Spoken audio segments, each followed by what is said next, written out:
Bonjour à tous, bienvenue sur cette conférence qui porte sur les statuts juridiques à choisir pour les créateurs d'entreprises. Tout d'abord, je vais me présenter, je suis Nicolas Abélard, je suis avocat au sein du cabinet Jurica à La Roche-sur-Yon et j'exerce principalement en droit des affaires et plus spécifiquement en droit des sociétés. Sur les modalités de cette conférence, je vais vous présenter pendant une petite demi-heure les différents sujets à aborder lorsque l'on crée son entreprise. N'hésitez pas à poser vos questions, sachant que je n'y répondrai qu'à la fin. Voilà. Donc, quel statut choisir pour les créateurs d'entreprises? Le premier point que je vais aborder, c'est tout d'abord le contexte et les critères de choix, puisque le choix que vous ferez dépendra de la situation de chacun. Bien évidemment, une même solution ne peut pas correspondre pour toutes les situations. Après, j'aborderai la question de savoir si on part sur un choix d'entreprise individuelle ou de société. A-t-on le choix? N'a-t-on pas le choix? Et enfin, je vous présenterai un petit tableau récapitulatif entre les différentes formes de structure. Sur les contextes, sur le contexte et donc les différents critères de choix, la problématique, générale. Donc, quelle forme juridique faut-il choisir pour encadrer une activité professionnelle? Donc, lorsque vous vous lancez dans un projet, il est nécessaire de comparer les différentes formes sociales qui vous sont proposées pour choisir celle qui correspond le mieux à votre personne, à votre projet et à votre situation plutôt personnelle. De la même manière, il est nécessaire de bien s'informer sur les conditions qui peuvent être requises et les autorisations nécessaires pour l'exercice de certaines activités qui sont réglementées, notamment si, je vous le dis à titre d'exemple, si parmi certains d'entre vous, il y en a qui souhaitent exploiter un débit de tabac, il y a une forme sociale qui est imposée, on n'a pas le choix. Voilà. D'autre part, il est nécessaire également de vérifier si, au-delà de la forme sociale, il n'est pas nécessaire d'avoir un certain nombre d'autorisations administratives ou autres pour exercer votre activité. Les différents critères de choix qui entrent en ligne de compte, c'est ceux qui s'affichent. Donc le premier point, sur lequel il faut s'interroger, c'est votre situation familiale. Quelle est-elle? Quels sont les risques que votre activité d'entrepreneur peut faire porter sur votre famille et inversement? Il faut le regarder des 2 côtés. Quel risque votre situation familiale peut-elle faire porter sur votre entreprise? J'y reviendrai après. Il faut également étudier et voir quelle est votre situation patrimoniale, dans la mesure où, en fonction de votre projet, la situation patrimoniale peut avoir un véritable impact. Quelle est votre activité envisagée aujourd'hui? Quelles sont les évolutions également possibles à court terme, à moyen terme, à plus long terme? L'autre élément à aborder, donc, c'est la question de la gouvernance de l'entreprise. La gouvernance de l'entreprise, c'est qui va la diriger? Bon, si vous êtes seul, il n'y a pas de sujet. Si vous êtes plusieurs, effectivement, c'est un point à aborder.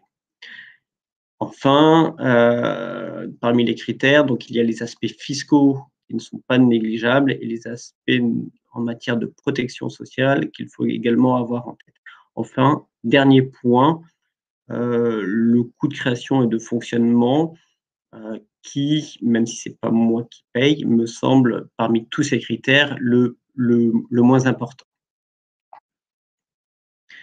Sur l'aspect, familial, donc si vous êtes célibataire, il n'y a pas de sujet, mais à partir du moment où vous êtes marié, j'ai pour habitude de toujours demander, moi, aux personnes qui viennent me voir pour créer une entreprise ou une société, s'ils sont mariés, s'ils ont des enfants et dans l'hypothèse où ils sont mariés, sous quel régime matrimonial ils sont mariés.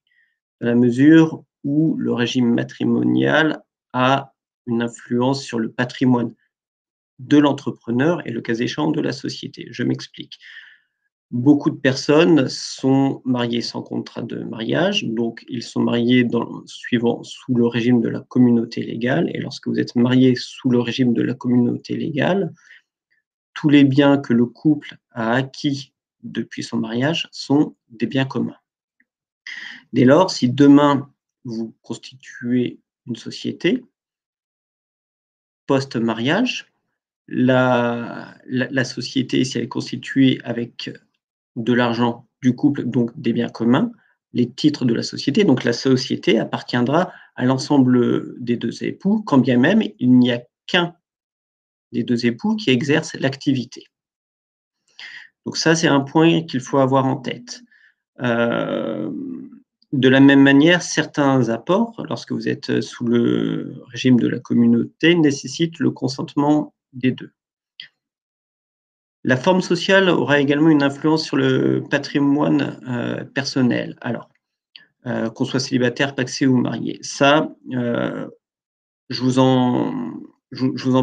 vous le dis en aparté, mais c'est pas quelque chose vers lequel je vous orienterai, notamment en termes de société. Il existe une société en nom collectif qui est à risque illimité. Ça veut dire quoi? C'est-à-dire que si la société perd de l'argent, c'est l'associé qui doit combler les dettes de la société. Et la conséquence, quelle est-elle? C'est que les créanciers de la société peuvent venir se payer sur le patrimoine des deux époux et donc y compris sur le patrimoine de l'époux qui ne participe pas à l'activité et qui est marié sous le régime de la communauté légale avec son époux. Voilà. De la même manière, donc là, je vous ai présenté l'aspect l'aspect du régime matrimonial au regard de la société, mais il faut avoir en tête le fait que si une entreprise peut avoir un impact sur le patrimoine des époux, l'inverse est vrai. Exemple, un divorce. J'ai deux époux qui sont mariés sous le régime de la communauté. L'un des deux a constitué une société depuis son mariage. La société a prospéré, la société fonctionne très bien et la société constitue le bien commun le plus important du couple. Demain, ils divorcent, il faut séparer le patrimoine des époux en deux. Qu'est-ce que j'ai? Je vais peut-être avoir une maison, peut-être une résidence secondaire si tout va bien pour eux, et puis surtout, le gros du patrimoine est constitué par la société. Donc là, on peut se retrouver dans une situation où effectivement, le divorce peut avoir un véritable impact sur la société dans la mesure où il va falloir partager cette entreprise. Donc, il peut avoir des conséquences très, très, très complexes.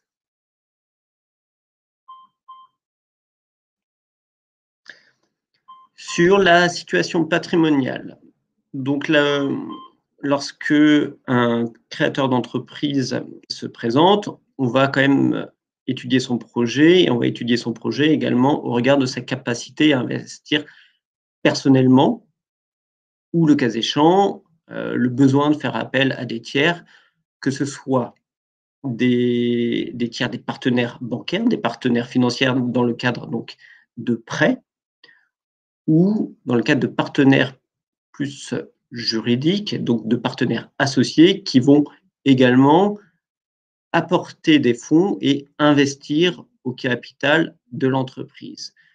D'un côté, je fais naître une dette dans le cadre d'une intervention d'une banque. De l'autre côté, si je fais intervenir d'autres associés dans le cadre de la création de l'entreprise, ces autres associés pourront se partager demain, si effectivement tout fonctionne bien, les résultats qui seront générés par la société, par l'entreprise.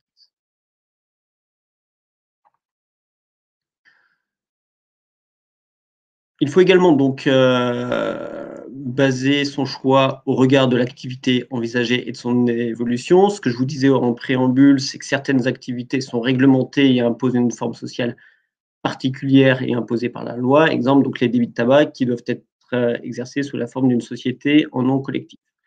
Il est important de penser à vos évolutions à court, moyen et long terme, pardon, sachant qu'il faut regarder quel est l'investissement nécessaire et quels sont les investissements à court et à moyen terme, afin de ne pas partir sur une forme particulière dans laquelle on serait un peu figé alors, un petit peu figée, sachant que rien n'est immuable, mais forme qu'il faudrait faire évoluer rapidement, évolution dont on aurait pu faire l'économie si on était parti d'entrée de jeu sur la bonne forme sociale. Heu, Par ailleurs, certaines activités réglementées nécessitent des compétences, donc des diplômes particuliers ou des autorisations. Je pense notamment au métier de la petite enfance.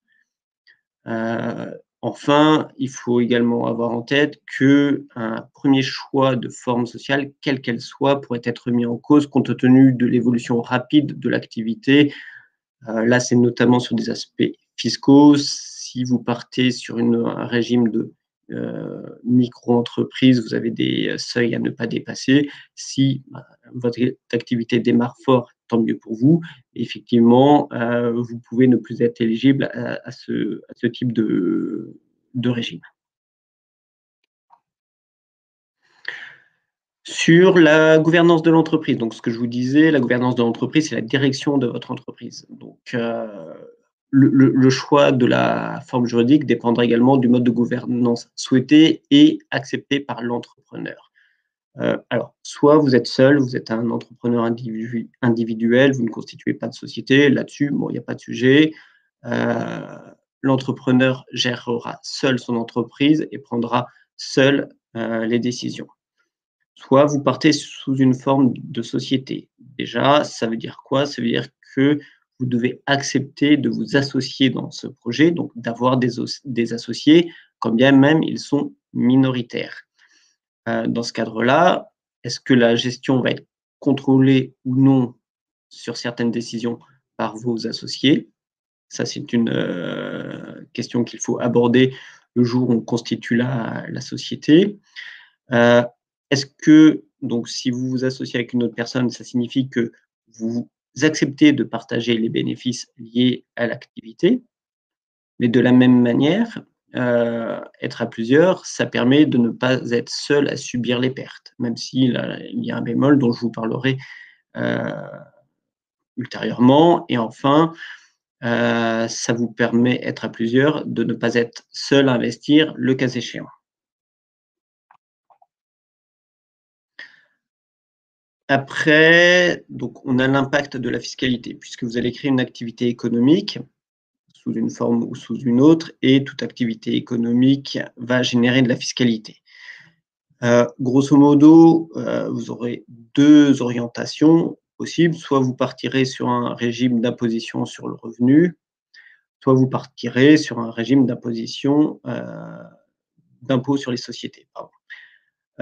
Ça, c'est un premier point. Il faut également avoir en tête que le schéma initial, mais encore une fois, rien n'est immuable. Donc, la vérité d'aujourd'hui n'est pas forcément celle de demain et on peut tout à fait modifier une structure juridique.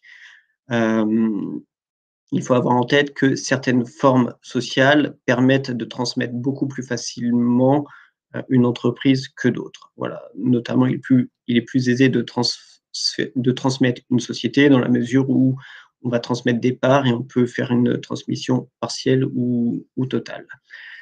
Heu, Point quand même, sur lequel je souhaite insister, les problématiques fiscales ont une véritable importance.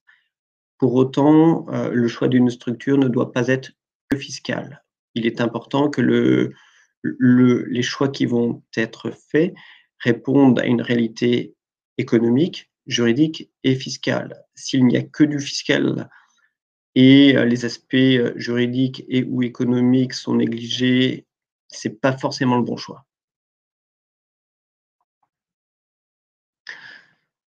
En fonction de la forme, suivant laquelle vous serez, suivant la forme pour laquelle vous aurez opté, vous aurez grosso modo 2, en qualité de dirigeant ou d'entreprise, vous aurez 2 régimes, possibles. Soit vous serez au régime général, soit au régime des travailleurs non salariés. Heu, voilà, ça avec, qui dépend aujourd'hui de l'URSSAF, mais qui dépendait auparavant du RSI, qui n'avait pas bonne presse. Enfin, donc il faut avoir en tête le coût de création de la structure et de fonctionnement. Il est évident que si vous partez sur un choix de société, ça coûtera plus cher que sur une entreprise individuelle.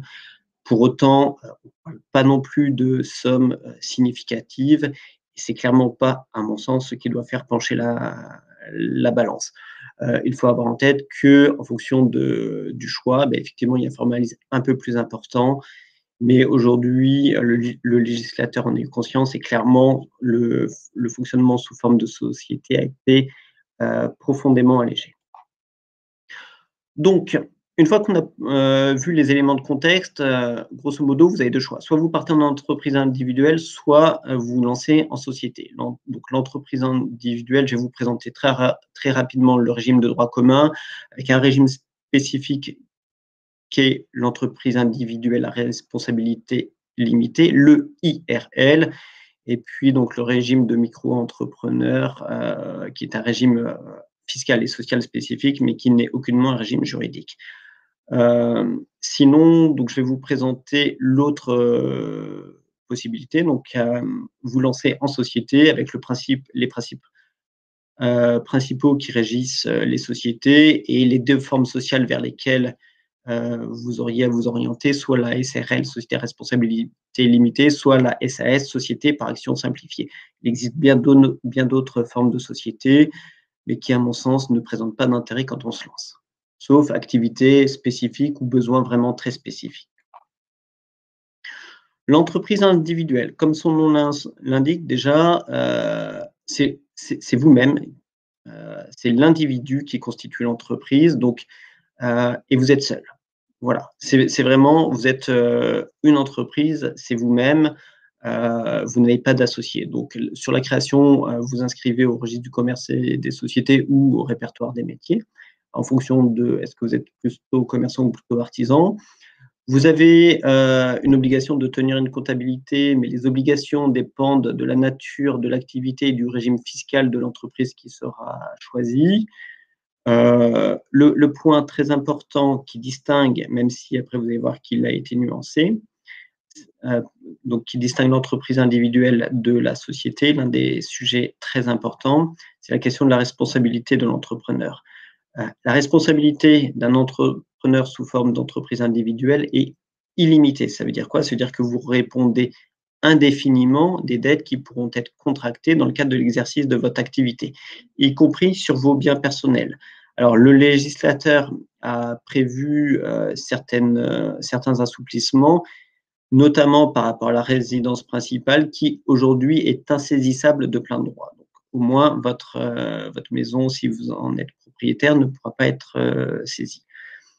Concernant, l'imposition, en principe, mais il y a quand même un certain nombre d'exceptions, les bénéfices sont soumis à l'impôt sur le revenu à l'impôt sur le revenu, pardon, soit dans la catégorie des bénéfices industriels et commerciaux, BIC, soit dans la catégorie des bénéfices non commerciaux, pardon, et vous avez la possibilité d'opter pour le régime des micro-entreprises et vous dépendez du régime social NS, travailleurs non salariés, pardon. Les avantages de ce type de structure, c'est que c'est très facile à créer, c'est rapide, il est rapide de développer ce type de structure dans la si vous ne nécessitez pas de gros, capitaux. En termes de fiscalité, vous mentionnez tous vos revenus dans votre déclaration d'impôt sur le revenu. Vous n'avez pas d'obligation de déposer le décompte. Les coûts de fonctionnement sont simples. L'entrepreneur est seul aux commandes. Alors, c'est un avantage dans la mesure où personne ne vous contredit, mais c'est peut-être également un inconvénient parce que vous êtes également seul aux commandes. Donc, il y a du bon et du moins bon, et c'est surtout adapté aux activités qui nécessitent peu d'investissement ou peu de risques. Les inconvénients, ce que je vous disais, vous avez quand même une responsabilité illimitée, premier point, avec certaines nuances, et vous ne maîtrisez pas forcément votre fiscalité, dans la mesure où plus, plus votre activité va être prospère, plus vous allez avoir des revenus et plus vous allez être imposé dans des tranches, d'imposition élevées. Ça, voilà, il y a un barème qui est progressif au niveau de l'impôt sur le revenu. Plus vous êtes de revenus, plus vous payez d'impôts. Voilà. Donc là, c'est l'entreprise individuelle ne permet pas d'optimiser cette situation. Donc maintenant, un régime spécifique, l'EIRL. L'EIRL, donc c'est ça. Donc on est sur une entreprise individuelle, mais la spécificité vraiment de ce régime, c'est que l'entrepreneur individuel va avoir 2 patrimoines. Un patrimoine personnel et un patrimoine professionnel. Donc l'avantage de fonctionner de la sorte, c'est que le patrimoine personnel, c'est votre maison, votre voiture, votre résidence secondaire, le cas échéant, tous vos meubles, tous vos biens qui ne sont pas dans l'entreprise. Ce patrimoine est à l'abri des poursuites des créanciers professionnels. Les créanciers professionnels ne peuvent venir vous rechercher que sur le patrimoine professionnel, donc le patrimoine d'affectation, qui est réservé à l'activité professionnelle. Et inversement, le patrimoine professionnel est à l'abri, le cas échéant, de vos créanciers personnels. Ce qui fait que, par rapport à ce que je vous disais préalablement sur l'entrepreneur individuel et la responsabilité illimitée, là, ça n'est plus le cas. La responsabilité de l'entrepreneur individuel est ici limitée à son patrimoine professionnel. Et donc, ça permet effectivement de mettre à l'abri ses biens personnels des poursuites des créanciers professionnels.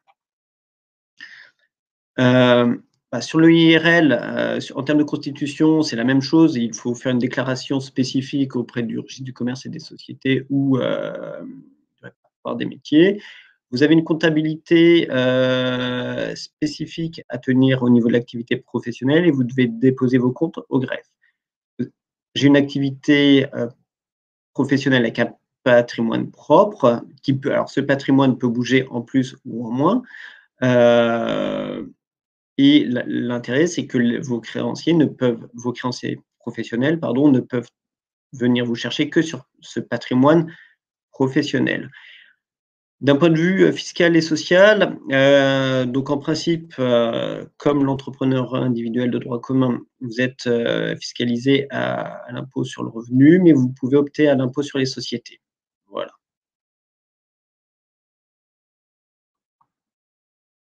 Donc sur les avantages, inconvénients, de la même manière que pour l'entrepreneur individuel, le gros avantage, c'est la responsabilité limitée à hauteur du patrimoine professionnel et le second avantage, c'est la possibilité d'opter à l'impôt sur les sociétés. Bon, c'est une option irrévocable et ça permet de pallier l'inconvénient dont je vous parlais tout à l'heure, en cas de forte activité de revenus importants ou si vous êtes à l'impôt sur le revenu, effectivement, vous êtes imposé dans des tranches importantes. Là, si vous optez à l'impôt sur les sociétés, vous serez imposé au taux de 28%.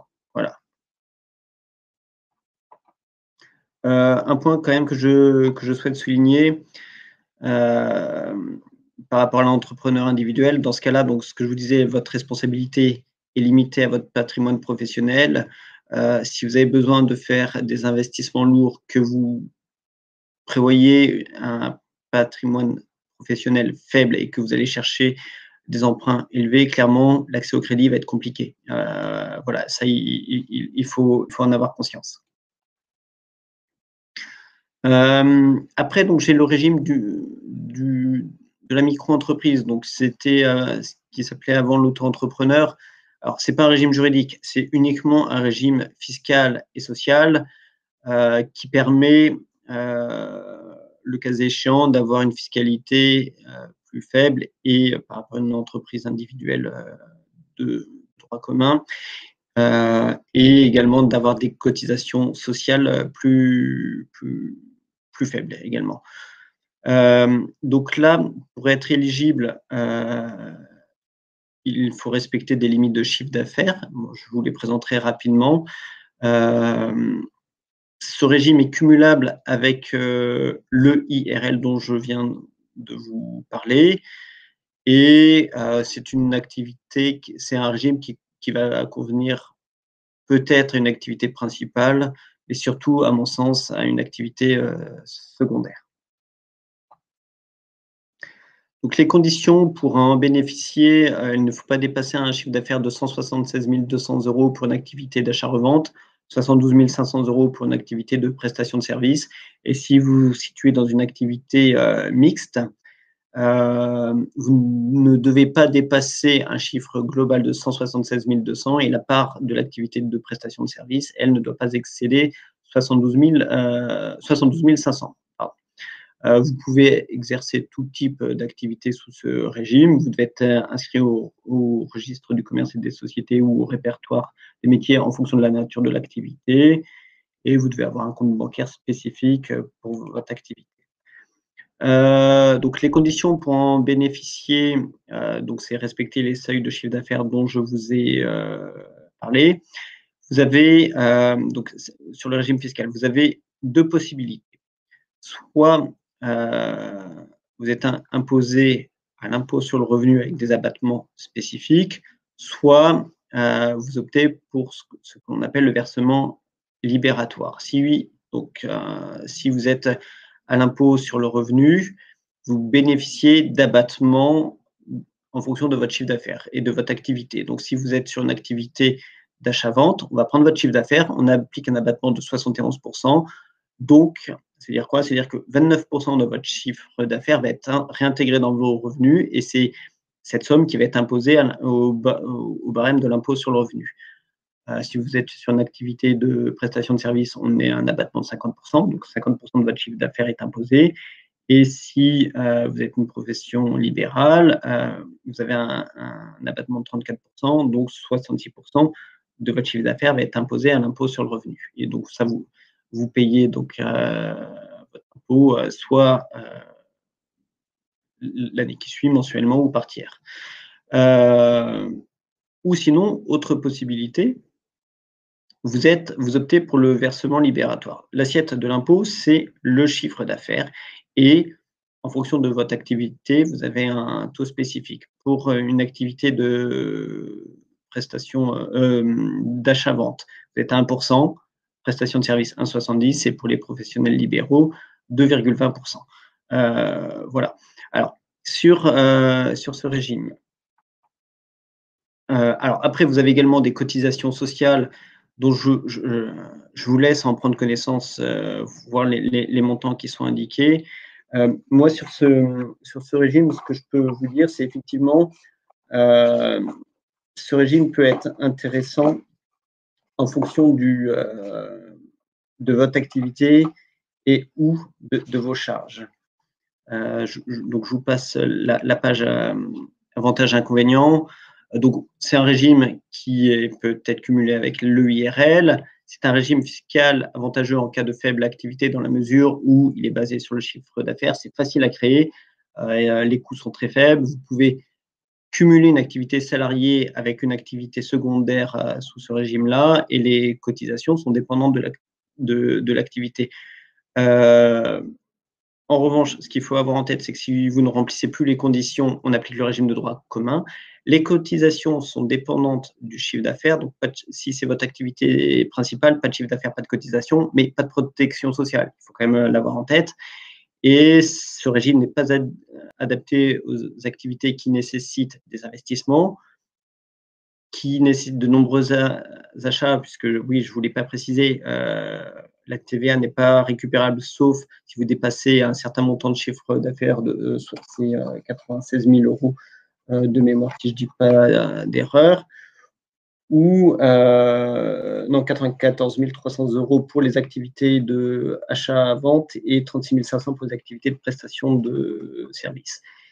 Et de la même manière, si vous avez des charges élevées, c'est-à-dire que vous avez, admettons, vous faites un chiffre d'affaires sur une activité d'achat-vente de 100 000 €, vous avez des charges de 90 000 €, vous n'avez gagné que 10 000 €. Or, vous êtes imposé sur la base du chiffre d'affaires. Donc, effectivement, ce n'est pas forcément le régime le plus adapté, mais il existe et donc je vous en parle. Maintenant, donc, à côté de l'entreprise individuelle, vous avez le schéma de la société.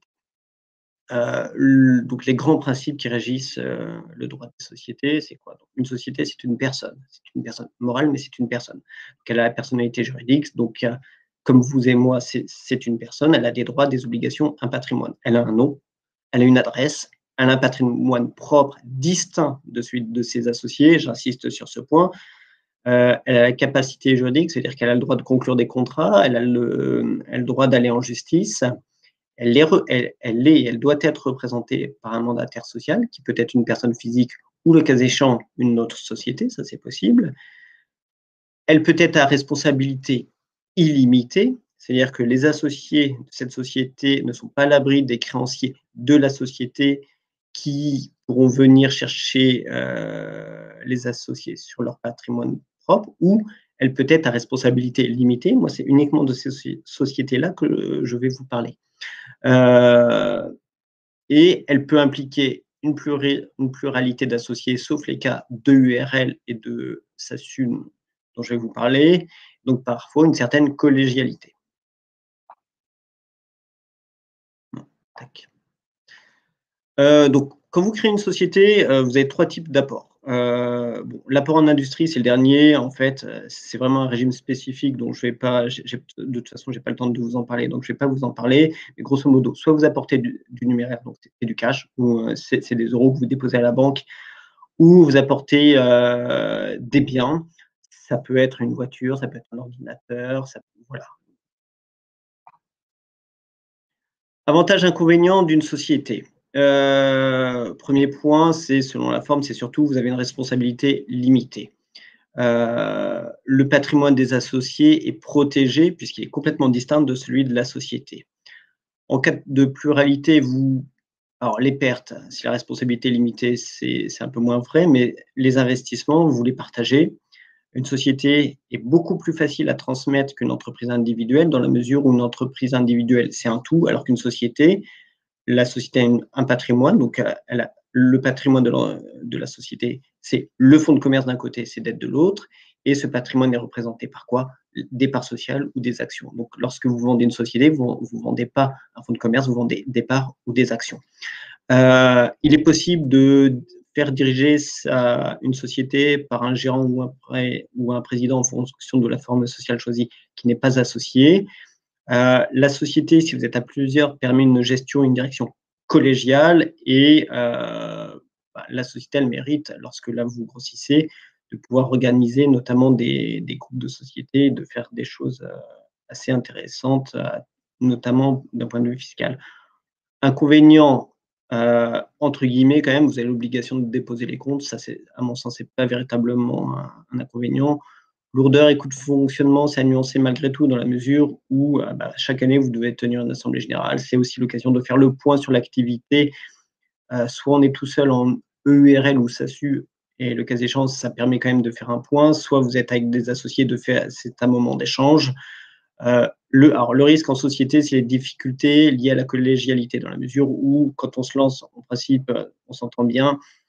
La vie fait qu'après, certains associés ne s'entendent plus et là, on peut se retrouver dans des situations de blocage. Mais c'est pour ça que c'est des points qui doivent être abordés dès la constitution pour, lorsqu'on s'entend bien, prévoir les situations plus difficiles et prévoir les règles si une telle situation se présente. Et en termes d'inconvénients, vous avez un formalisme et un coût de création qui est un peu plus élevé que par rapport à l'entreprise individuelle, mais clairement, c'est pas du tout significatif. Enfin, donc je vais conclure par un petit tableau récapitulatif entre les différentes formes que je vous ai présentées. Alors, en termes de société, je vais vous présenter la société par action simplifiée ou, si vous êtes tout seul, la société par action simplifiée unipersonnelle, SASU. De l'autre côté, j'ai la SARL, Société à responsabilité limitée, ou toujours la même société, EURL, c'est la même chose sauf que vous êtes tout seul. L'entreprise individuelle et l'EIRL, donc entreprise individuelle à responsabilité limitée. Donc, pour les SAS, SARL, le minimum d'associés, c'est 1. En SAS, aucune limitation en termes de maximum. En SARL, vous ne pouvez pas dépasser les 100 associés. Donc là, bon, vous avez de la marge. Et en entreprise individuelle et EIRL, vous êtes à une personne obligatoirement. La SAS, la SRL bénéficient de la personnalité morale, donc elles existent. L'entreprise individuelle et l'EIRL ne l'ont pas, bien évidemment. C'est vous, entrepreneur individuel, qui avait la personnalité juridique. Je dois rédiger des statuts lorsque je suis une société, je n'en ai pas besoin pour l'entreprise individuelle et le URL. En termes de capital social, vous n'avez pas de minimum tant pour la SAS que la SARL, mais vous devez quand même faire un apport. Donc, c'est ne serait-ce qu'un euro, mais vous devez faire un apport. L'entreprise individuelle, vous n'avez pas de capital social à déposer, et sur l'URL, vous devez avoir un patrimoine d'affectation, mais vous n'avez pas de minimum à affecter. Sur la direction, sur les sociétés, donc une SAS est dirigée par un président et je peux nommer tout autre organe possible, sachant que le président est associé ou non. Ça peut être une personne physique ou une personne morale, une autre société. La SARL, le dirigeant s'appelle un gérant. C'est obligatoirement une personne physique et il n'est pas obligé d'être associé. L'entreprise individuelle, quelle que soit sa forme, est dirigée par l'entrepreneur individuel. Sur la responsabilité, elle est limitée aux apports dans la SAS, la SARL. L'entreprise individuelle toute seule, la responsabilité est illimitée, mais vous pouvez faire une déclaration d'insaisissabilité sur vos biens fonciers et la résidence principale est insaisissable de plein droit, l'URL. Je vous l'ai dit, la responsabilité est limitée au patrimoine. Sur le patrimoine de l'entreprise, dans la société SAS, SRL, le patrimoine est propre à la société, c'est-à-dire que ce qui appartient à la société appartient à la société et non aux associés. Dans l'entreprise individuelle, le patrimoine est confondu avec le patrimoine professionnel est confondu avec le patrimoine personnel. Et dans l'EIRL, vous avez un patrimoine qui est affecté à l'EIRL. En termes de transmission, ce que je vous disais, SAS, vous transmettez des actions, SRL, vous transmettez des parts sociales. J'ai un petit régime spécifique sur la SRL, mais rien de bien méchant. Une entreprise individuelle, vous devez vendre ou apporter votre fonds de commerce. Même chose pour l'entreprise individuelle, la responsabilité est limitée. Sur le régime fiscal, en SAS, vous êtes à l'IS. En SRL, vous êtes à l'IS. Vous avez une option possible à l'IR si vous êtes en URL ou si vous êtes sur une SARL familiale. L'entreprise individuelle est à l'IR, l'UIRL, IR ou option à l'IS. Sur le régime social du dirigeant ou de l'entrepreneur, quand vous êtes président d'une SAS, vous êtes assimilé salarié, donc vous dépendez du régime général. SRL, URL, j'ai une petite spécificité. Soit vous êtes le gérant majoritaire, auquel cas vous êtes TNS, travailleur non salarié. À défaut, si vous êtes gérant égalitaire ou minoritaire, vous dépendez du régime général, donc de la sécurité sociale. Et vous êtes TNS pour toute forme d'entreprise individuelle. Voilà, j'ai un peu dépassé le temps qui m'était accordé, donc je vous remercie pour votre attention. Alors, j'ai quelques questions que je vais prendre. Alors, j'ai une question de Françoise qui demande que doit-on mettre dans un pacte d'associés et est-ce vraiment nécessaire? Alors, j'ai pas de réponse toute faite à cette question. Un pacte d'associés dépend de la nature des associés que j'ai en face de moi, de leur répartition au capital. Est-ce que j'ai un majoritaire, un minoritaire? Voilà. Pour autant, en général, les points essentiels qui vont être abordés, mais vraiment chaque cas est spécifique. Il y a 2 axes majeurs qui sont traditionnellement définis, c'est la liberté de vendre ces titres, donc parts sociales ou actions. Moi, aujourd'hui, je m'associe avec Pierre. Si je m'associe avec Pierre, ce n'est pas pour avoir Jacques demain qui est au capital de ma société. Donc, je peux bloquer un certain nombre de possibilités de transmettre.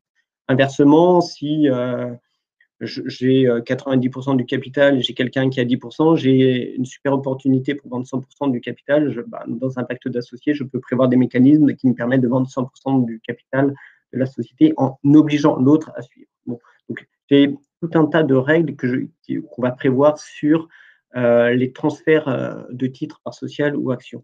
Après, on va également prévoir des règles sur la direction de la société avec notamment des limitations de pouvoir. Alors, ces limitations, on peut les intégrer on peut également les intégrer dans les statuts.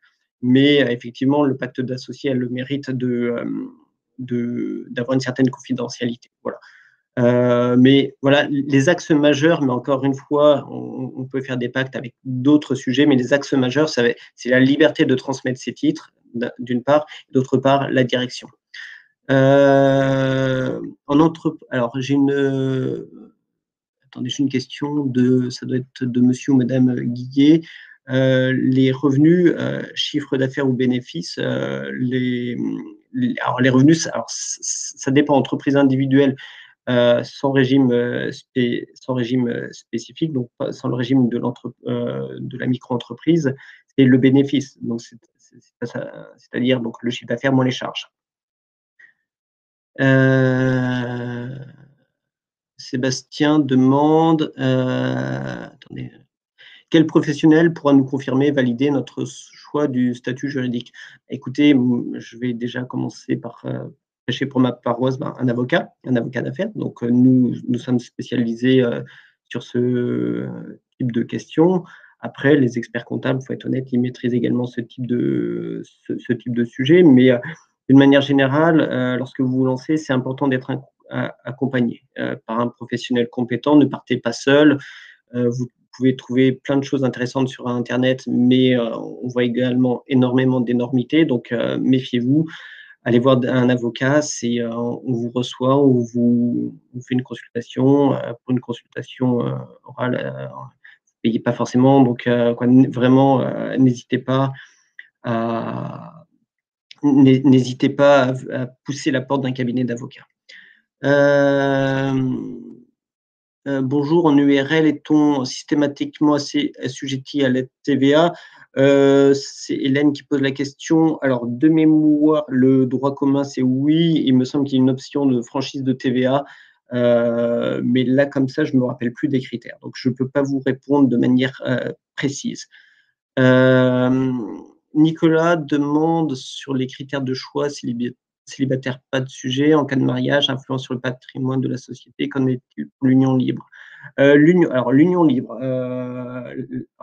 soit vous êtes en union libre avec ou sans Pacs. Si vous êtes pacsé, si c'est un Pacs qui est postérieur à 2007 et que vous n'avez pas opté pour le régime de l'indivision, vous êtes sur le régime de la séparation de biens, auquel cas il n'y a pas de sujet particulier. En revanche, si vous êtes sous le régime de l'indivision, là, il faut vraiment vérifier, il faut regarder votre convention de Pacs pour vérifier ce qu'il en est.